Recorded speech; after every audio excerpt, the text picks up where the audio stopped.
After the successful launch of the Ioniq 6 and the 5N, it's time for the Ioniq 6N to come out of the shadows. But I have three important questions. One, is it fun? There's no point doing a sports version of anything unless it makes you smile.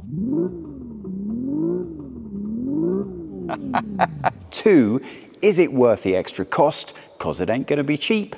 And three, is it still working as a practical everyday car?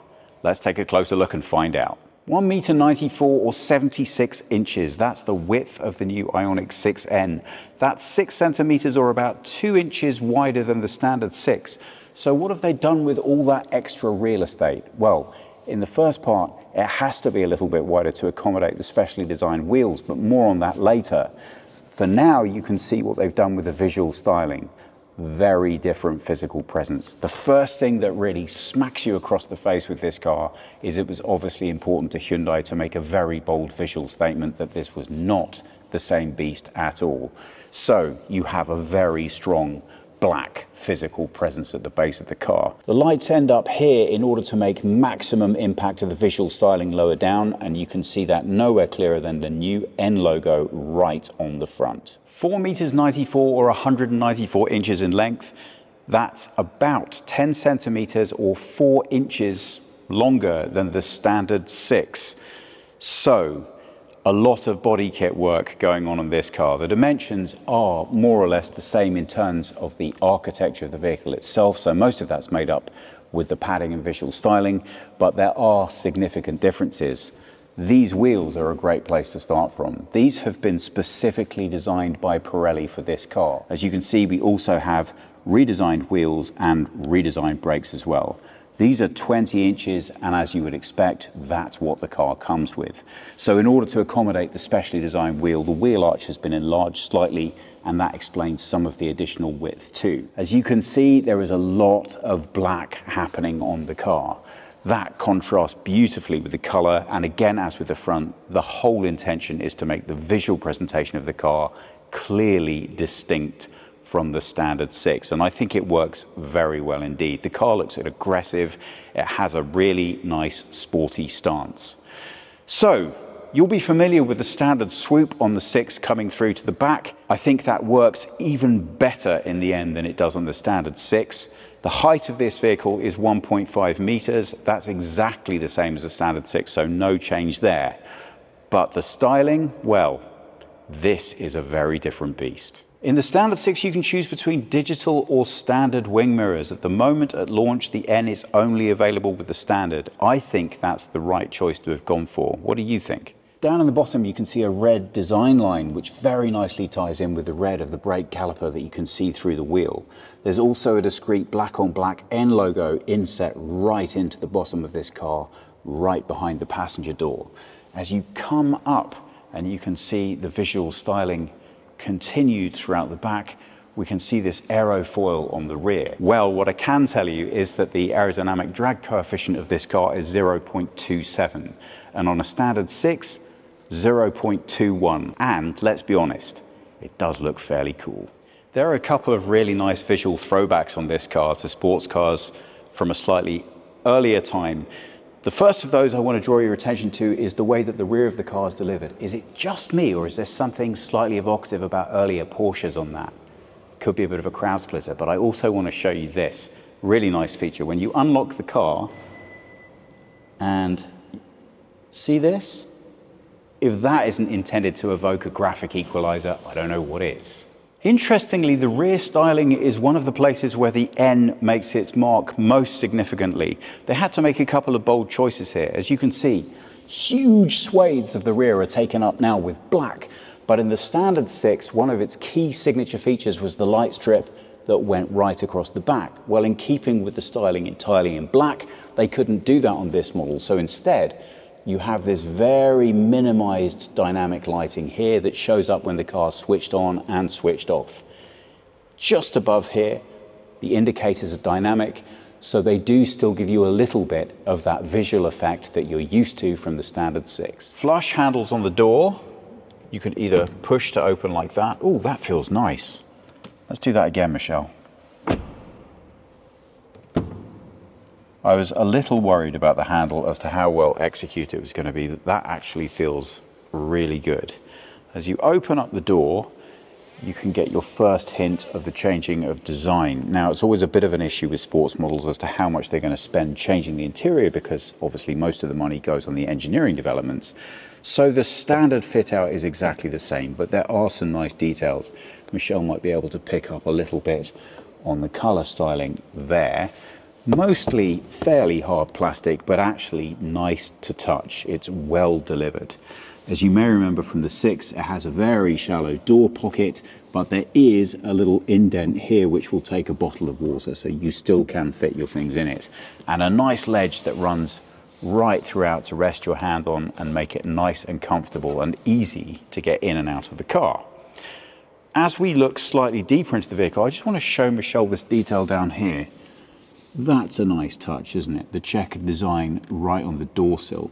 Just reminding you that this is a sports edition. What I'm able to gather from Hyundai at the moment is they have a commitment to using sustainable, non-animal based materials, but they cannot 100% confirm that to me for this car because this is a prototype. And I'm happy to see we still have a nice little bit of sports detail here. So the seat looks very sporty, but is it practical and comfortable to sit in? Actually, a lot more comfortable than I was expecting. I have to be honest, usually when you see a sports seat that looks stylish, they're not that great. But this one is very nice. It's got good bolster support on both sides, so you really feel nicely held. And it really actually is very comfortable. Steering wheel falls right into your hands. And dare I say, I actually feel a little bit excited. I wasn't expecting to have this emotional response to sitting in this car. It is quite hard to get emotional about some of the newer stuff, but this feels good. It makes you want to drive. You might be familiar with the standard Ioniq 6 that there's a welcome mode where the car actually moves the chair to invite you in. Well, they haven't wasted any time and effort on that. In this model, why should they? It's for sports. So manual adjustment. Honestly, on a car like this, I prefer it. Well, any car design is going to be based on a little bit of compromise. As you may know from the standard Ioniq 6, you get the choice between regular wing mirrors or digital ones. And a throwback to the fact that digital are an option you can see on this car, because we have a little hard plastic where that mounting unit would sit, but isn't available in this car. There is a fair amount of plastic in this thing, but it doesn't really affect your experience of the vehicle. If you look at the top, you can see two 12-inch screens running down into a nice ledge for palm support to access the screen. That's not the most comfortable thing in the world to use. Nice physical buttons here, and then a range of haptics underneath. But as you come down, you can see even more physical buttons. I feel that a lot of attention has been paid in this car to making sure as much as can be is kept physical and direct. That really helps reinforce the driving experience. As you look across here, we can see two USB-C driving ports, an inductive charging pad, a couple of cup holders, and a reasonably sized storage bin with plenty of space in it. Look at this. This is the key. This is an interesting design choice to me, because if you remember from the standard 6, that was silver and did look, as Thomas pointed out, a little bit like a gadget that could have been designed for something else. Happy to see the return to black, and nice to see the N logo embossed on the rear. Feels a little bit plasticky. I would have liked a bit more weight to it, but the overall design effect is a nice one. And you can see there's even a nice little central bit for it to sit in here. So overall, the interior feels sparse, a little hard, maybe even a little clinical, but in a sports car, that's what I want. As you can see here with the screens, driver's information, as you'd expect, is on the left, and the infotainment is on the right. And as you can see, it's not the smoothest in the world. Now, with a lot of modern cars, you get difficult choices. This is the onboard system, and if you want to use things like battery preconditioning, then you need to use the inbuilt Hyundai mapping, but it's just not brilliant, is it? However, the advantage is it does come with Apple CarPlay and Android Auto baked in, so you can choose to do differently, although of course you won't get battery preconditioning if you do that. But I would still prefer to have that as a choice for the simple reason I don't really like being told what I have to do. The obvious competitor to this car would be, say, the Tesla Model 3, and in that car, well, you don't get the choice of Android or Apple, only Tesla. So I'd rather have the option, albeit that I just wish it worked a little bit more smoothly. Physical buttons, hooray! As you can see, we've got a good range of them across here, but if you want to mess with heating and cooling, always my car complaint, why, oh why, oh why would you have this done with these buttons here? It's fine when you're not actually moving or going anywhere, but when you're using this car at its maximum potential, do you really want to be feeling around here trying to guess where everything is? Not for me. That way is what leads you to sitting in a car that's baking hot because you're having too much fun driving it. Lower down, thankfully, more manual buttons, so you can see seat, heating and cooling, steering wheel, parking cameras, and then obviously everything else you'd expect for the windows. Nice to keep all of those controls clustered together. It does keep the door designs particularly free of clutter and looking nice. Up top we have the sunroof, and here I'm really interested to know what you think. A lot of the styling of sports cars echoes back to the 80s. The mechanism for the sunroof itself feels a little plastic and clunky, and when you open it, I don't know, to me, that's a bit reminiscent of a CD tray from a 1980s hi-fi. Am I being really unfair? As something I want to use a lot, I just kind of want a slick, painless execution. That just almost feels like a bit too much effort. What do you think? Let's look at some of the details for the steering wheel. This button here does the driving modes. Below that we have the assistance systems. Then underneath that we have the customization button, which allows you to change all the various sports features.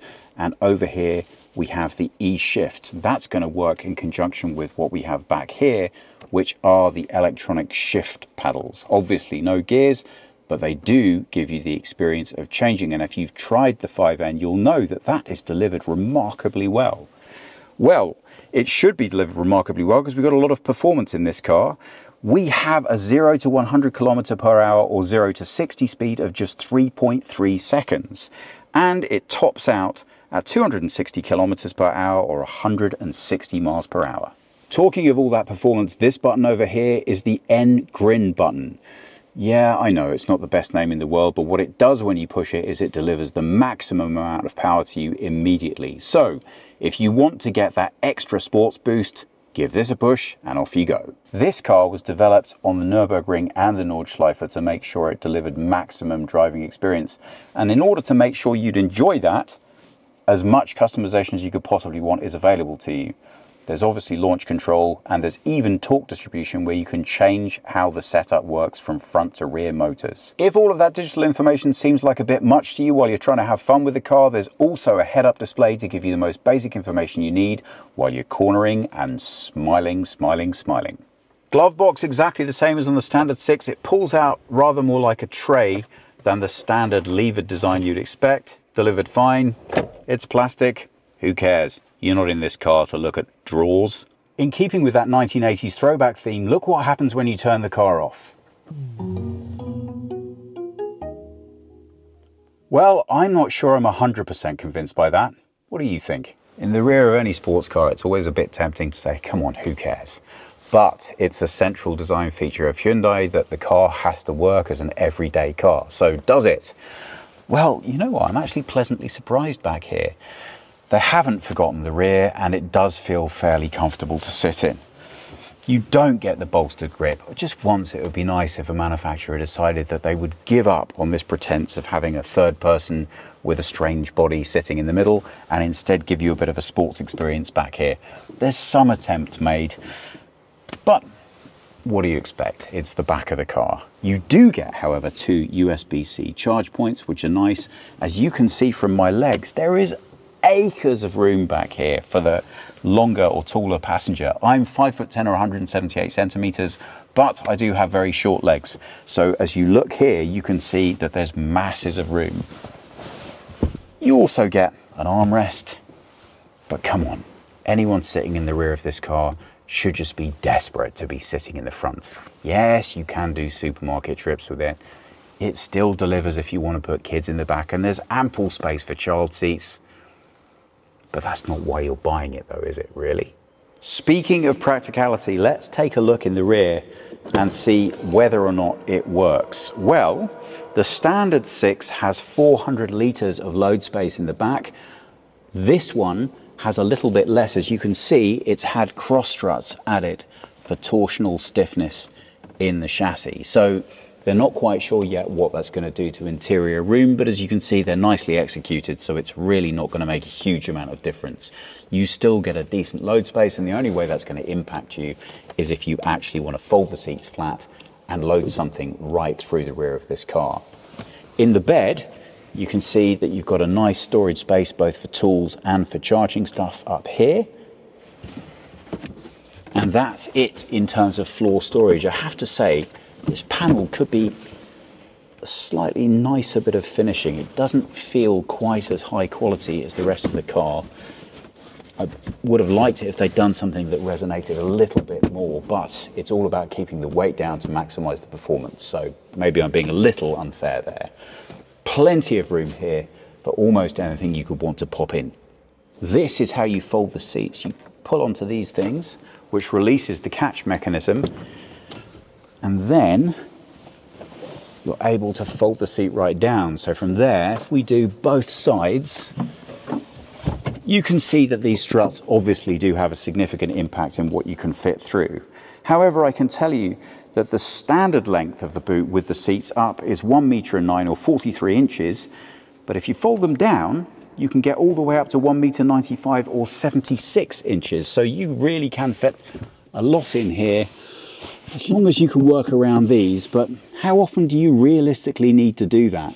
This is a very generous length of boot, and there's plenty of height available to you as well. So you should be able to fit mostly everything you need to in this car without ever needing to worry about these. Since this is becoming a little bit more of a trend thing, you can just about make out there.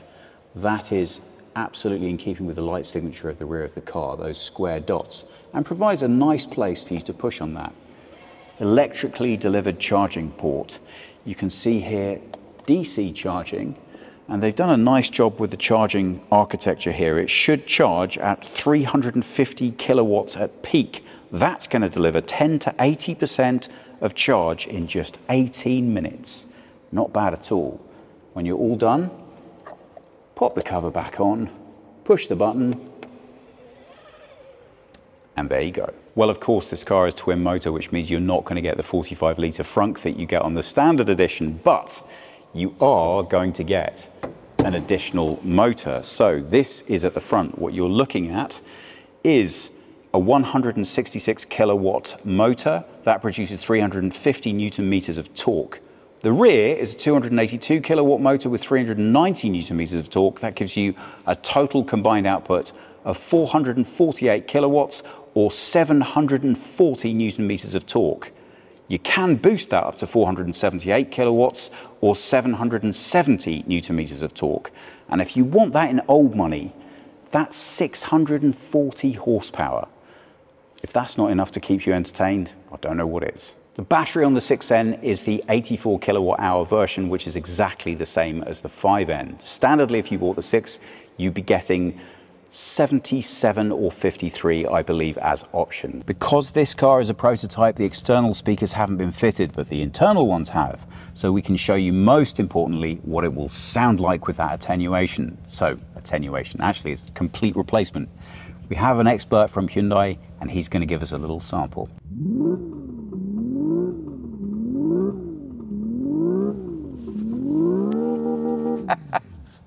Well, it doesn't do everything in a car that's sitting in a studio, but I can imagine that that would be quite exciting if you're barreling down a country road. So, answers to questions. 1, is it fun? Well, it looks and feels fun. I'm actually really excited to give this a try, which I wasn't necessarily expecting. 2, is it worth the extra money? Well, that's going to be very difficult to say until they actually come out with accurate pricing. It launches at Goodwood. We got to take a sneak peek first. I think they might trail their pricing a little bit after.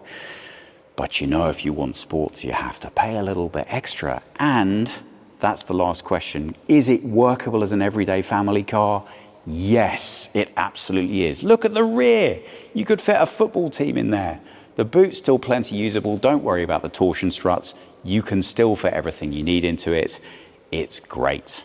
If you want a comparison for practicality, check out our review of the 5N if you want the sports, or the standard Ioniq 6 if you want to see if it's worth spending more, and also take a look for comparison at the Mercedes CLA.